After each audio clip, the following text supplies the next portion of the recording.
Վարդան Օսկանյան, ՀՀ նախկին արտգործնախարար։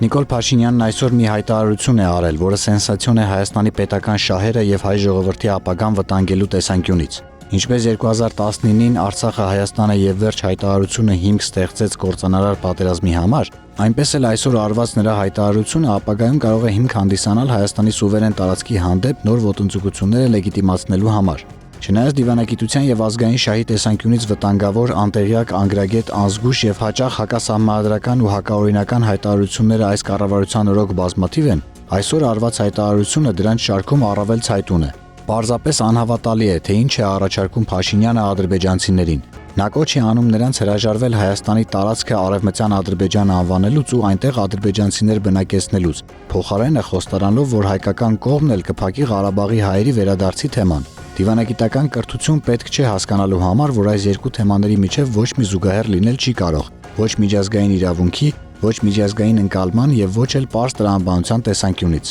Կան տասնյակ միջազգային կոնվենցիաներ եւ միջազգային իրավունքի դրույթներ, որոնք իրավունք են տալիս անգամ խորհրդային տարիներին ինքնավարություն ունեցած ժողովուրդներին վերադառնալ իրենց բնակավայրեր, որտեղից նրանք բռնի վտարվել են։ Վերադարձը մինիմում, ինքնավարության որևէ աստիճան մինիմում։ Տասնյակ միջազգային հարթակներ, համաձայնագրեր, կոնվենցիաներ եւ նախադեպեր իրավունք են տալիս հայ ժողովրդին ոչ միայն վերադառնալ մեծամասամբ հայերով բնակեցված նախկինում ինքնավար միավոր, այլև այդ միավորի կարգավիճակի շուրջ քննարկում ծավալել միջազգային իրավունքի շրջանակներում ընդհուպ մինչև սուվերենություն։ Այս թեմաների միջև հավասարության նշան դնելով Փաշինյանը այսօր մի ձեռքբերում է ունեցել միայն։ Նա Ադրբեջանի համար ճանապարհ է բացել միջազգային իրավունքի տեսանկյունից որևէ լեգիտիմություն չունեցող ոտնձգությունը Հայաստանի հանդեպ օրակարգ բերելու համար։